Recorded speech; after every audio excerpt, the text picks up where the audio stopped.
¿Sabes ese instante en el que descubres que la persona con la que compartes tu vida no es quien dice ser? Pues eso fue exactamente lo que me pasó la noche en que descubrí que mi marido llevaba meses drogándome en secreto. Mi corazón golpeaba tan fuerte que me sorprendía no oírlo rebotar contra las paredes del dormitorio. Estaba tumbada en nuestra cama de matrimonio, fingiendo dormir, mientras observaba con los párpados entreabiertos a Javier, mi marido desde hacía 6 años. Se movía con la precisión de un cirujano, levantando una a una las tablas del suelo de madera, justo al lado de la ventana. Ese no era el Javier que yo conocía. No era el hombre que cada mañana me preparaba un café con tostadas, ni el que me besaba en la frente antes de salir al trabajo. El hombre arrodillado frente a mí era frío, calculador, y actuaba como si llevara años entrenándose para ocultar algo. Cuando abrió la trampilla y sacó de allí una caja metálica, mi sangre se heló. Era del tamaño de una caja de zapatos, y estaba repleta de documentos, fotografías, y lo más perturbador, varios pasaportes con distintas identidades. Sentí un impulso de gritar, de saltar de la cama y exigirle una explicación. Pero algo dentro de mí me suplicaba que no me moviera, que siguiera fingiendo estar inconsciente. Y fue en ese momento cuando encajó todo: el sabor amargo del té, las noches en las que me desplomaba sin recordar nada, la sensación de que alguien había movido cosas en la casa mientras yo dormía. Javier me estaba drogando. Y lo peor, aquella caja probaba que las pastillas eran solo la punta de un iceberg mucho más oscuro. Déjame retroceder 3 horas para que entiendas cómo llegué a temer al hombre con el que me casé. Esa tarde estaba sentada en la mesa de la cocina de nuestro piso en Sevilla, mirando la taza de manzanilla que Javier acababa de poner frente a mí. Era nuestra rutina. Todas las noches, a las 9 en punto, él me preparaba el té en la misma taza azul, con una cucharadita de miel. Se quedaba observándome hasta que daba el último sorbo. ¿Día largo en la oficina?, preguntó con esa voz cálida que cualquiera confundiría con preocupación sincera. Sí, la cuenta de Vargas me está complicando la vida, respondí, rodeando la taza con las manos. El té olía normal, floral, relajante, pero aquel regusto amargo llevaba semanas acompañándome. Algo químico, como una medicina que no pedí. Llevé la taza a los labios y fingí beber, lo suficiente para que pareciera convincente. Cuando no tragué, vi cómo Javier fruncía el ceño. ¿Le pasa algo al té?, preguntó. No, está bien, solo quema un poco, mentí forzando una sonrisa. Apenas un instante de distracción y dejé que unas gotas tocaran mi lengua. Ahí estaba, el mismo sabor metálico de siempre. Mis manos temblaron. Llevaba semanas sospechando, pero esa noche tuve la certeza. Javier se levantó. Voy al baño. Acaba el té mientras vuelvo. En cuanto sus pasos se perdieron por el pasillo, me lancé al fregadero, vacié la taza y la llené de agua con un chorrito de miel, para que pareciera intacta. Apenas había terminado cuando escuché sus pasos de regreso. Me senté de nuevo, con la taza entre las manos, tratando de mantener la respiración bajo control. Esa fue la última vez que fingí ser la esposa confiada. Esa noche decidí abrir los ojos de verdad. Y lo que descubrí, horas más tarde, escondido bajo el suelo de nuestro dormitorio, cambió mi vida para siempre. Ya está, le dije mostrando la taza vacía cuando regresó del baño. Buena chica, susurró con una sonrisa extraña. Algo en su tono me erizó la piel. Deberías irte pronto a la cama. Estás agotada. Tenía razón. Parecía cansada. Pero esa noche no iba a dejar que la droga hiciera efecto.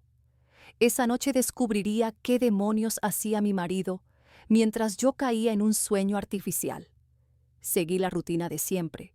Me lavé los dientes, me puse el pijama y me metí en la cama, mientras Javier se quedó en el salón viendo la televisión. Con cuidado, dejé la puerta del dormitorio entornada, lo suficiente para escuchar cualquier ruido en la casa. A las 10:30, oí cómo apagaba la tele y subía las escaleras. Cerré los ojos al instante y comencé a respirar profundo y rítmico, fingiendo estar ya dormida. Se quedó en el marco de la puerta.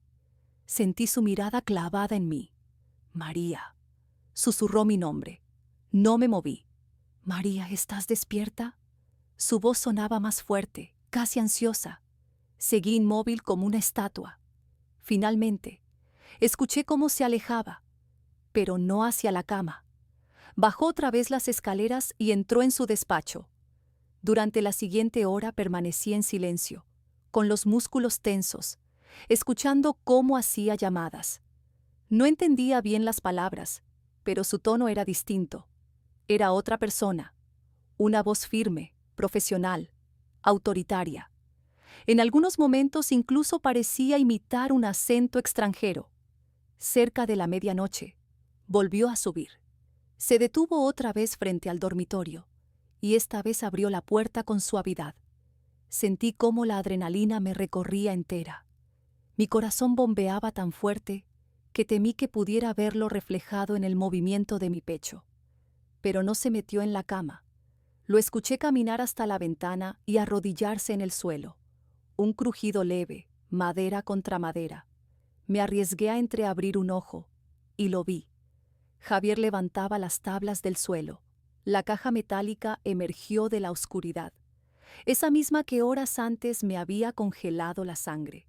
Y allí estaba él, mi marido, hurgando en su interior como un ladrón en su propia casa.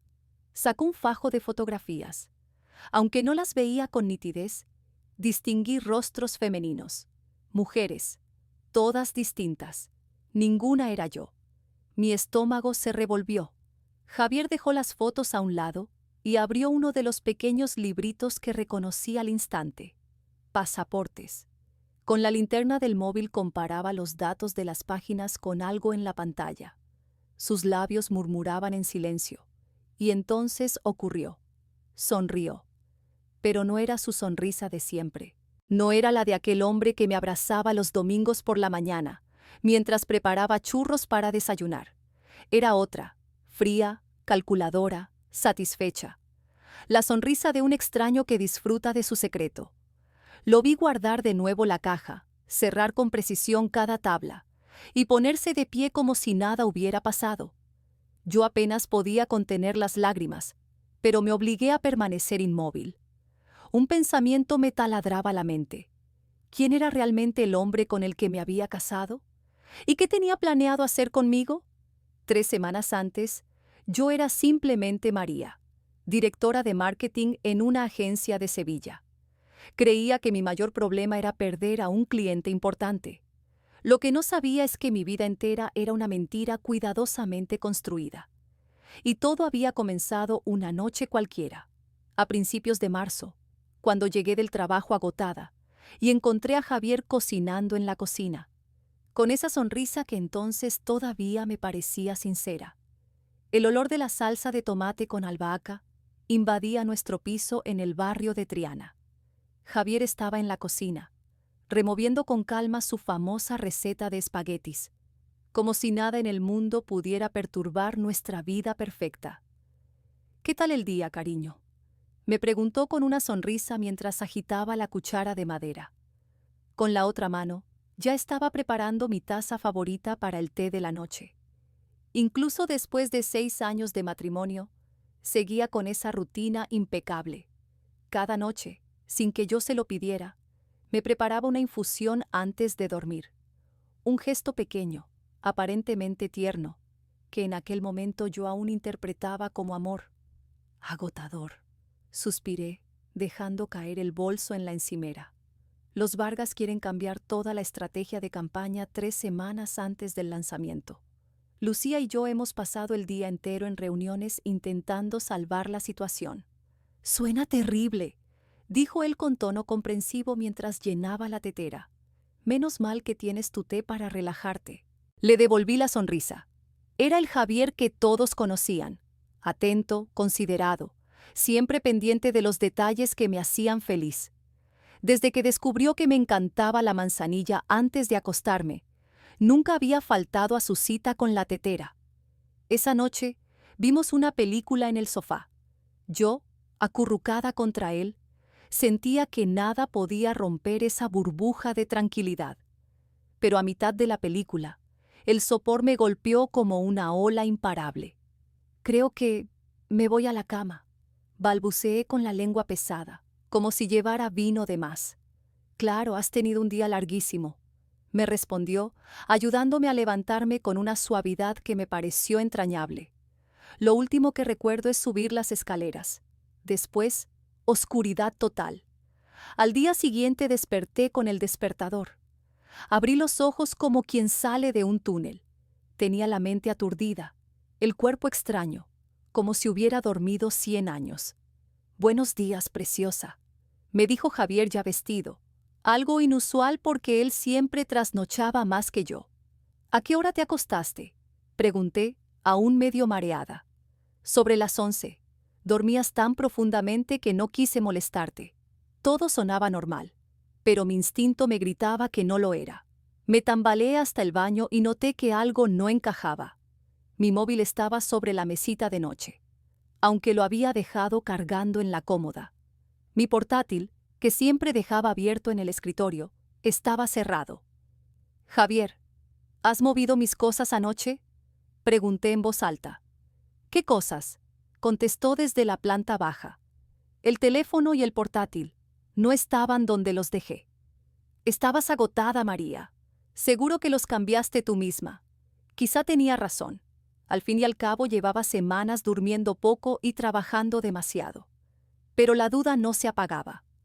En los días siguientes, las señales se multiplicaron. Todas las noches, el mismo ritual. Té, sueño profundo, despertar aturdido. Y cada mañana, pequeños detalles fuera de lugar. El bolso en otra posición, documentos desordenados, el portátil caliente al tacto como si alguien lo hubiera usado, hasta que no pude más. Una tarde, en nuestra cafetería habitual cerca de la oficina, le confesé mis miedos a mi mejor amiga. Lucía, creo que estoy perdiendo la cabeza, dije picoteando distraída de una ensalada. ¿Por qué dices eso?, me preguntó con los ojos llenos de preocupación. Siento que alguien revisa mis cosas mientras duermo. Pero es absurdo, ¿no? Solo estamos Javier y yo en casa. Lucía frunció el ceño. A mí no me parece absurdo. ¿Qué cosas exactamente? El portátil, el bolso, documentos del trabajo. Y lo peor, duermo tan profundamente que no recuerdo absolutamente nada, desde que me acuesto hasta que suena la alarma. Lucía se quedó en silencio, pensativa. Luego me miró con una seriedad que nunca le había visto. María, eso no es normal.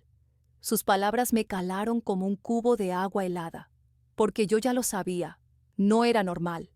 Y en el fondo, una parte de mí empezaba a sospechar lo inimaginable.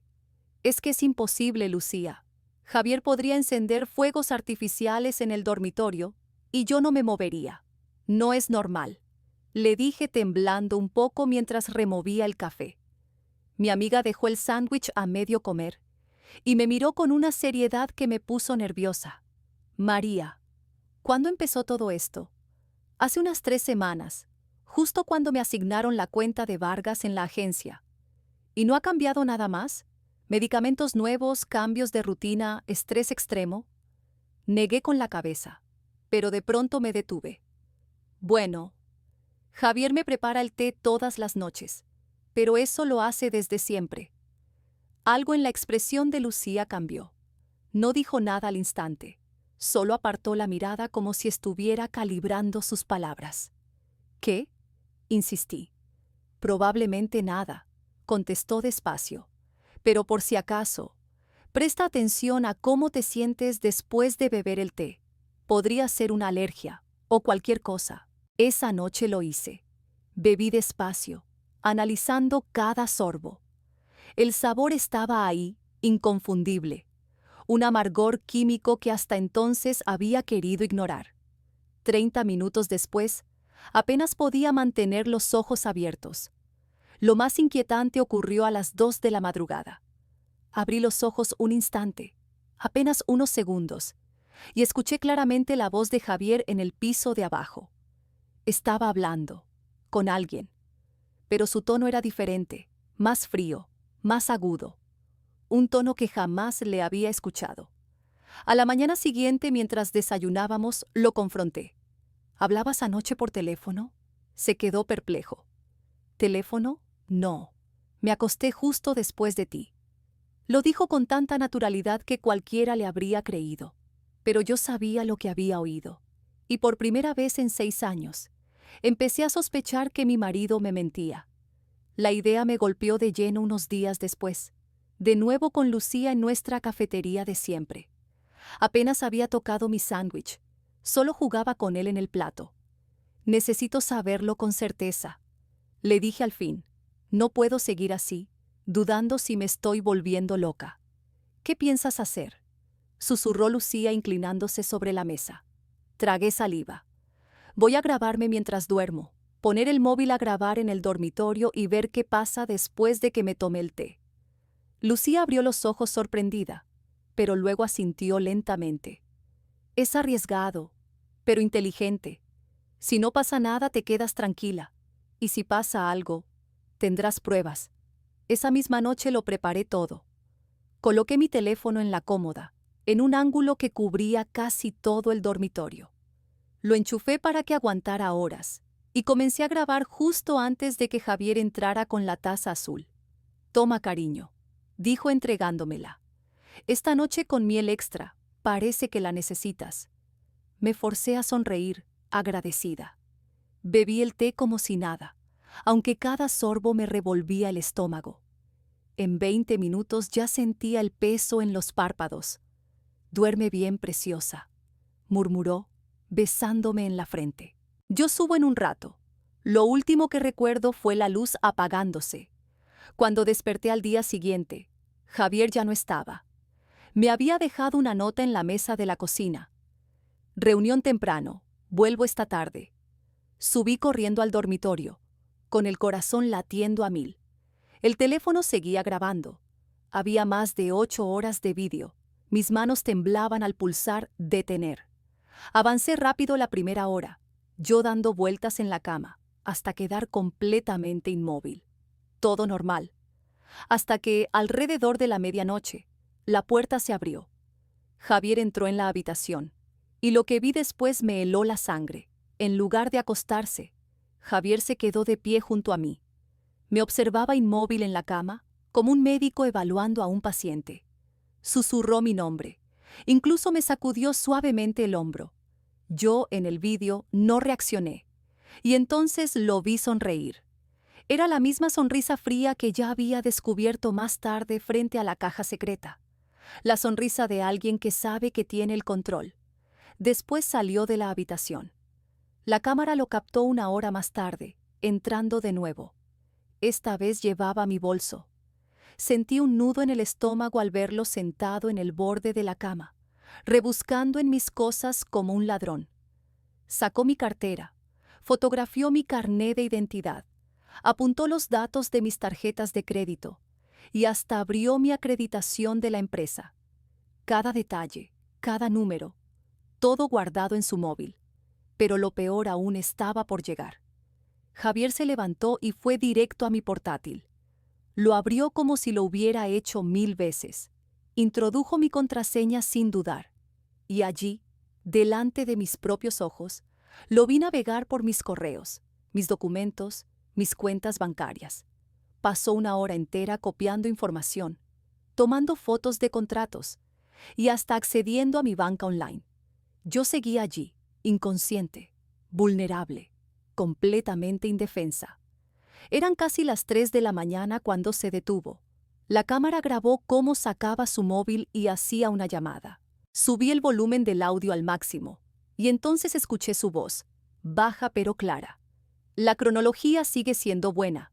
Lo tendré todo listo en 2 semanas. No, no sospecha nada. La medicación funciona perfectamente. Sí, sé que hay riesgos, pero esta es distinta. Ella tiene acceso a más recursos que las demás. Me quedé helada. ¿Las demás? ¿Qué otras? No entendí el resto. Murmuró más bajo, colgó y volvió a colocar todo exactamente donde estaba. Luego, como si nada, se inclinó sobre mí. Me besó en la frente. y se acostó a mi lado. Ver esa escena me rompió por dentro. Era como contemplar mi propia autopsia en vida. El hombre con el que había compartido 6 años de matrimonio me drogaba cada noche para saquear mi intimidad, para usarme como una herramienta. ¿Pero para qué? ¿Qué podía querer hacer con mis tarjetas, mis correos, mis documentos de trabajo? ¿Quiénes eran las otras? Pensé en llamar a la policía, pero ¿qué diría? ¿Que mi marido registraba mis cosas mientras yo dormía? Legalmente, todo estaba a nombre de los dos. No, necesitaba más pruebas. Necesitaba entender quién era realmente Javier. Al día siguiente cité a Lucía. Ni siquiera esperé a pedir café. Tengo la grabación. Le solté nada más sentarnos. Y es horrible. Le pasé el móvil. Vi cómo su rostro se descomponía mientras avanzaba el vídeo. María, esto no es solo raro. Esto es un delito. Te está drogando y robando tu información personal. ¿Pero para qué? Pregunté desesperada. Ya tiene acceso a nuestras cuentas. Lucía se quedó en silencio un largo rato, hasta que finalmente dijo: María, quizá debas empezar a considerar que Javier no es quien crees que es. Y no perdió tiempo. A la mañana siguiente llamó al trabajo diciendo que estaba enferma, y se pasó el día investigando su pasado. Cuando me telefoneó esa tarde, su voz sonaba distinta. Por primera vez, temblaba. Tenemos que vernos en un sitio privado, me dijo casi susurrando. He encontrado algo sobre Javier. Y no es bueno. ¿Puedes salir de casa sin que sospeche? Me había preguntado Lucía por teléfono. Le dije a Javier que iba a hacer unas compras, y me fui directa al parque de María Luisa. Allí, en un banco frente al estanque de los patos, Lucía me esperaba con una carpeta gruesa apoyada en las rodillas. Su cara estaba seria, demasiado seria. Siéntate, María. Lo que voy a contarte no va a ser fácil de escuchar. Las piernas me temblaban al hundirme en el banco. Dime ya qué has descubierto. Lucía abrió la carpeta y sacó varias hojas impresas. He empezado por lo básico: historial laboral, número de la seguridad social, sus supuestos estudios, cosas que deberían ser fáciles de comprobar en alguien con quien llevas casada 6 años. Me pasó la primera página. Era la web de Technosoft Solutions, la empresa en la que Javier aseguraba trabajar como arquitecto de software. Esta mañana llamé para pedir hablar con un tal Javier, dijo. Me respondieron que no han tenido nunca a nadie con ese nombre. La miré incrédula. Eso es imposible. Javier va a trabajar todos los días, cobra su sueldo, habla de sus compañeros. Lo sé, pero escucha. Lucía pasó a la siguiente hoja. Revisé sus antecedentes en un servicio oficial. María. El número de la seguridad social que utiliza no coincide con su nombre en la base de datos del gobierno. Sentí un escalofrío. Y hay más, añadió mostrándome otra impresión. Busqué sus perfiles en redes sociales, Facebook, Instagram, LinkedIn, todos creados hace exactamente 7 años. Me temblaban las manos. Pero nos conocimos hace 8. Exacto. Lo que significa que creó toda esa identidad un año antes de cruzarse contigo. María, no creo que Javier sea siquiera su verdadero nombre. Me quedé sin aire. Eso no puede ser. Tenemos un certificado de matrimonio. Hemos hecho la declaración juntos. ¿Cómo falsificó todo? Lucía sacó otra hoja. El robo de identidad es más común de lo que piensas. Con los recursos adecuados se puede fabricar una vida entera en papel. Mira esto. Era un informe de la DGT.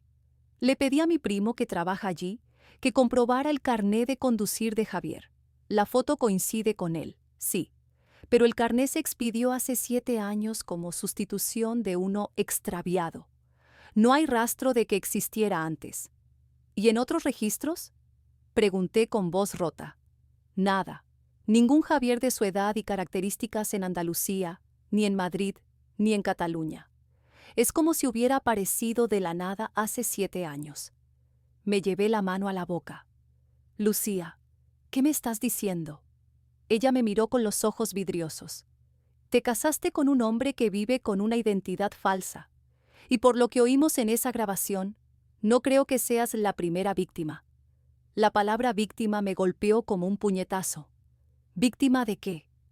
Lucía dudó unos segundos, hasta que sacó el último documento. Un artículo impreso de la web del FBI.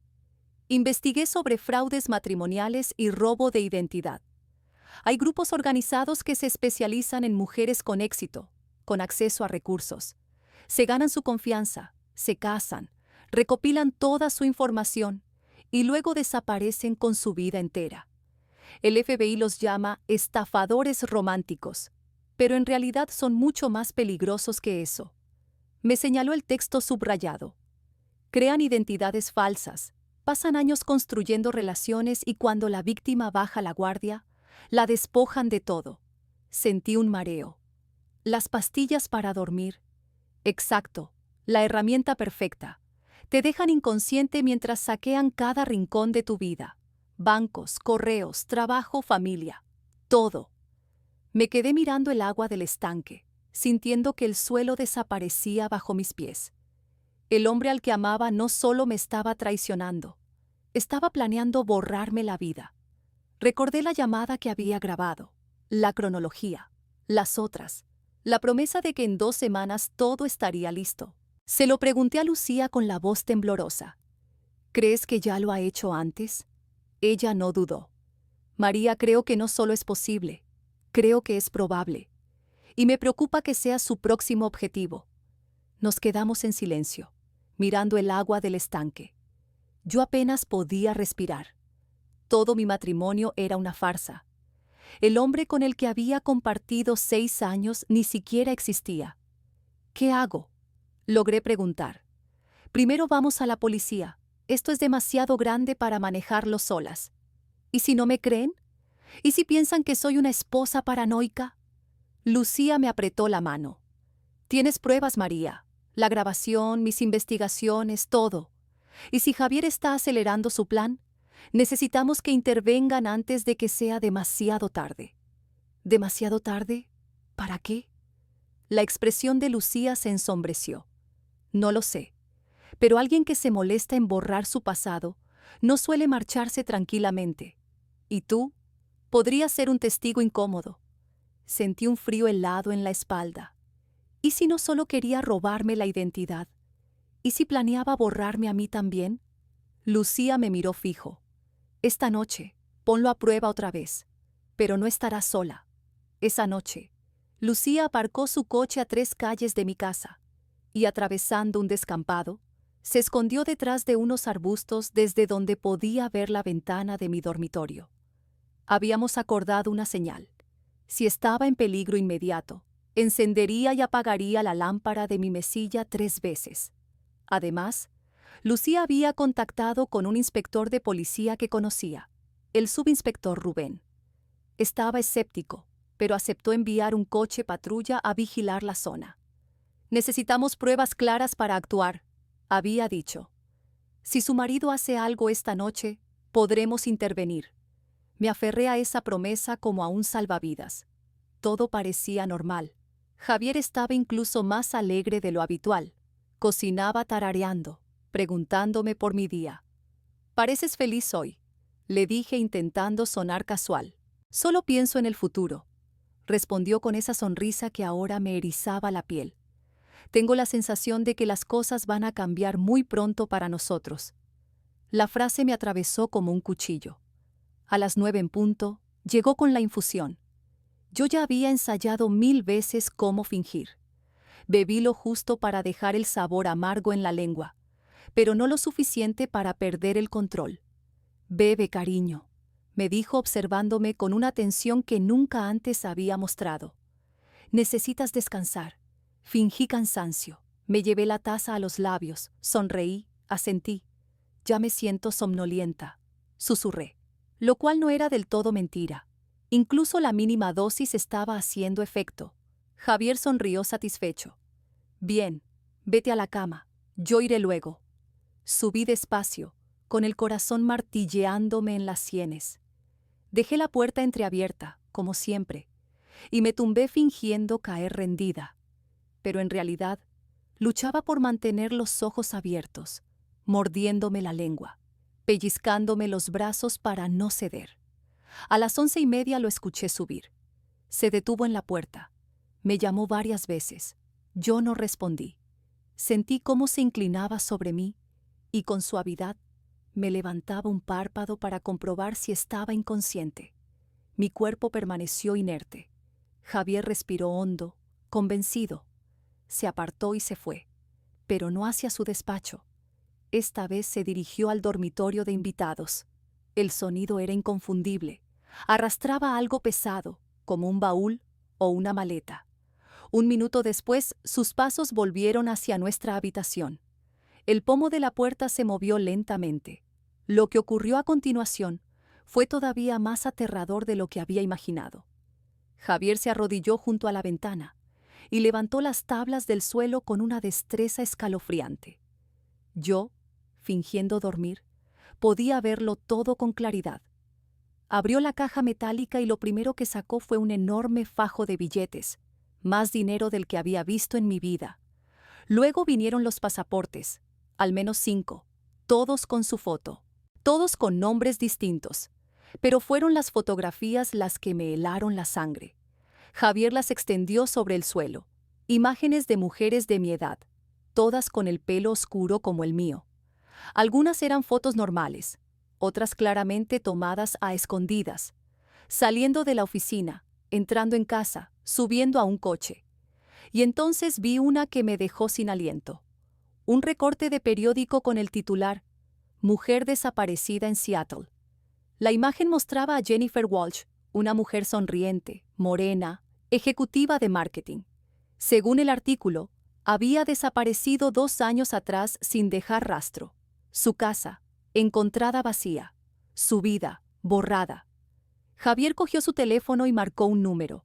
Hablaba con ese acento extraño, impostado. Todo según lo previsto. Las cuentas están listas para la transferencia. Tengo toda la documentación necesaria. Sí, el vuelo está reservado para el jueves. Esta vez no habrá cabos sueltos. He aprendido de los errores de Seattle, donde había desaparecido Jennifer Walsh. Me tapé la boca con la sábana para no gritar. Javier continuaba hablando. La casa estará limpia el miércoles, que parezca que se ha marchado por voluntad propia. Ya tiene nueva identidad preparada en Lisboa. No me cabía duda. Pensaba repetir la operación. Y esta vez, la víctima era yo. Después sacó unos billetes de avión. Desde la cama alcancé a distinguir el destino. Un vuelo internacional de solo ida. Fecha, jueves, 3 días después. Y entonces ocurrió lo peor. Sacó un pequeño frasco de cristal con un líquido transparente y una jeringuilla. Se inclinó hacia mí, convencido de que estaba inconsciente, y susurró: «Lo siento, María. Ya has cumplido tu propósito. El jueves por la mañana tendrás un accidente muy desafortunado». Sentí como mi cuerpo entero se tensaba, pero no me moví. No podía. Volvió a guardar el frasco y la jeringa con un cuidado meticuloso. Cerró la caja y recolocó las tablas como si nada hubiera pasado. Después se metió en la cama a mi lado. Yo permanecí inmóvil, el corazón desbocado, esperando a que su respiración se hiciera lenta y profunda.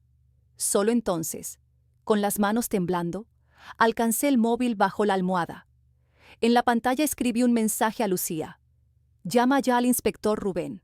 Javier tiene veneno. Planea matarme el jueves». No dormí ni un segundo. Cada vez que Javier se movía en la cama, temía que hubiera cambiado de idea y decidiera no esperar al jueves. Al amanecer, me obligué a fingir normalidad. Me preparó café, me besó en la frente. «Esta noche trabajaré hasta tarde. No me esperes despierta», me dijo antes de salir por la puerta. En cuanto su coche desapareció por la calle, Lucía y el inspector Rubén estaban ya en mi puerta. El inspector no perdió tiempo en cortesías. «Enséñeme todo». Los llevé al dormitorio. Señalé la zona junto a la ventana. «Está ahí, lo esconde bajo el suelo». Rubén se arrodilló y levantó con cuidado las tablas. Y allí estaba, la caja metálica, exactamente donde yo había visto a Javier guardarla la noche anterior. El inspector abrió la tapa. Su rostro cambió de inmediato. Cuando el inspector Rubén abrió la caja, Incluso él perdió la compostura. «Dios mío», susurró sacando un enorme fajo de billetes. «Aquí debe de haber más de 20.000 euros». Pero no fue el dinero lo que nos dejó helados. Junto a los pasaportes falsos, había carpetas enteras con información detallada de varias mujeres, entre ellas Jennifer Walsh, de Seattle, desaparecida 2 años atrás. También Lisa Chen, de San Francisco, María Rodríguez, de Phoenix, y Amanda Foster, de Denver. Y una carpeta con mi nombre en la portada, María. Dentro estaba todo: copia de mi partida de nacimiento, credenciales del trabajo, datos bancarios, incluso fotos mías que nunca había visto, tomadas a escondidas. Lucía se tapó la boca. Lleva meses planeándolo, quizá más. El inspector sacó un último documento, una cronología manuscrita. En ella estaba todo el plan, desde ganarse la confianza hasta transferencia de activos. Y al final, escrito con tinta roja: limpieza final, jueves. Sentí que el suelo desaparecía bajo mis pies. «Tenemos que pillarlo con las manos en la masa», dijo el inspector. «Esta noche lo enfrentaremos. Le pondremos un micrófono. Agentes rodearán la casa». «¿Y si intenta matarme antes?», pregunté con la voz rota. «No dejaremos que ocurra», me aseguró. «En cuanto haga el menor movimiento amenazante, intervendremos». Esa noche fue la más larga de mi vida. Me escondieron un micrófono diminuto en la ropa, y coches camuflados se apostaron por todo el barrio. Lucía, desde una furgoneta al final de la calle, supervisaba la operación. A las 8 Javier llegó con comida para llevar de mi restaurante tailandés favorito. «He pensado que podríamos cenar juntos, solo tú y yo», dijo sonriendo con esa calma que ahora me parecía monstruosa. Comimos en silencio. Yo apenas podía tragar. Él no dejaba de mirar el reloj. Parecía emocionado. Finalmente me armé de valor. «Javier, tengo que preguntarte algo». «Claro, cariño. ¿Qué pasa?» Respiré hondo. Sé lo de las pastillas para dormir. El tenedor se detuvo a medio camino de su boca. Un destello frío brilló en sus ojos. «No sé a qué te refieres», contestó con voz cauta. «El sabor amargo del té, la forma en que caigo inconsciente. Sé que me has estado drogando». Dejó el tenedor sobre la mesa y me clavó la mirada. «María, estás muy estresada. Deberías ir al médico». «Tengo pruebas», dije sacando el móvil con las manos temblorosas. «Te grabé revisando mis cosas mientras estaba dormida». El cambio en su rostro fue inmediato. El marido cariñoso desapareció. Frente a mí solo quedaba un extraño. «¿Me has grabado?», preguntó con voz dura, teñida de ese acento que había usado en sus llamadas secretas. «Sé lo de los pasaportes falsos, sé lo de Jennifer Walsh y de las otras mujeres. Sé que planeas matarme el jueves». Javier se levantó despacio. Sus puños se cerraron. «No tienes ni idea de quién soy». «Entonces dímelo», susurré, fingiendo firmeza mientras el micrófono recogía cada palabra. «Dime quién eres realmente». Javier sonrió, una sonrisa vacía, cruel. «¿Quieres saberlo? Soy alguien muy bueno en lo que hago. Y lo que hago es simple. Les quito todo a mujeres como tú. Su dinero, su identidad, su vida. Y luego desaparezco». El inspector y los agentes escuchaban todo desde fuera. Lucía contenía el aliento. Y yo, frente al hombre que creí conocer, entendí que la peor parte aún estaba por llegar. «¿A cuántas mujeres has matado?», pregunté con la garganta seca. Javier me miró fijamente. Su sonrisa desapareció. «A suficientes», respondió con frialdad. «Y tú ibas a ser la última. Después de ti pensaba retirarme». Dio un paso hacia mí. Sus ojos calculaban, midiendo cada movimiento. «Pero ahora tendré que improvisar». Su mano se deslizó hacia el bolsillo. El aire en el comedor se volvió irrespirable. De pronto, una voz tronó a través de los altavoces ocultos que la policía había colocado alrededor de la casa. «Javier, o como quiera que te llames, esta es la Policía Nacional. La casa está rodeada. Aléjate de María y pon las manos donde podamos verlas». Javier se quedó helado. Miró a su alrededor, confuso, intentando localizar la fuente de la voz. Luego giró la cabeza hacia mí. Sus ojos eran puro odio. «Me tendiste una trampa». «No», dije y me sorprendí a mí misma por lo firme que sonaba mi voz. Me protegí, algo que nunca le diste a Jennifer Walsh, ni a las demás. La puerta principal se abrió de golpe. El inspector Rubén entró con 3 agentes armados. «Manos arriba». Javier levantó lentamente los brazos, pero podía ver en su mirada que seguía calculando. «No tenéis nada contra mí», dijo con calma. «Solo estaba hablando con mi mujer». «Tenemos todo contra ti», replicó Rubén, apuntándole sin pestañear. «Pasaportes falsos, identidades robadas, planes detallados para asesinar a tu esposa. Y gracias al micrófono que lleva puesto, acabamos de oírte confesar múltiples crímenes». En un segundo, Javier se lanzó hacia la puerta trasera, pero allí ya estaba el oficial Miguel bloqueándole el paso. Dio media vuelta, intentando correr hacia las escaleras, pero el inspector Rubén se abalanzó sobre él y lo derribó. «¡Soltadme!», rugió forcejeando mientras lo esposaban. Y entonces lo oí, su verdadero acento, duro, marcado, de Europa del Este. «No tenéis ni idea de con quién estáis tratando». «Lo entendemos perfectamente», dijo Rubén, poniéndolo de pie a la fuerza. «Estás arrestado por conspiración para asesinar, robo de identidad, fraude, y pronto añadiremos muchos cargos más». Cuando se lo llevaban, Javier, o mejor dicho, Marcos, se giró hacia mí. «Esto no ha terminado, María. Tengo amigos, tengo recursos, nunca estarás a salvo». El inspector lo empujó hacia la salida. «Siempre cometéis el mismo error. Pensáis que sois más listos que todos los demás, pero al final siempre caéis». Las siguientes horas fueron un torbellino. Declaraciones, recogida de pruebas, preguntas sin fin. Lucía no me soltó la mano en ningún momento. Más tarde, el inspector me dio la última pieza del rompecabezas. Su verdadero nombre es Marcos. El FBI lo buscaba desde hace más de 10 años. Lo relacionan con al menos 6 casos similares. Todas las mujeres de esas fotos están muertas. Me quedé en silencio. No eran solo nombres en carpetas. Habían sido vidas enteras, borradas por el mismo hombre que había compartido mi cama. El juicio duró 8 meses. Marcos intentó alegar que era solo un estafador, no un asesino. Pero las pruebas eran demoledoras. El frasco que escondía en mi casa contenía el mismo veneno hallado en el cuerpo de Jennifer Walsh, cuando finalmente localizaron sus restos en un lago de las afueras de Seattle.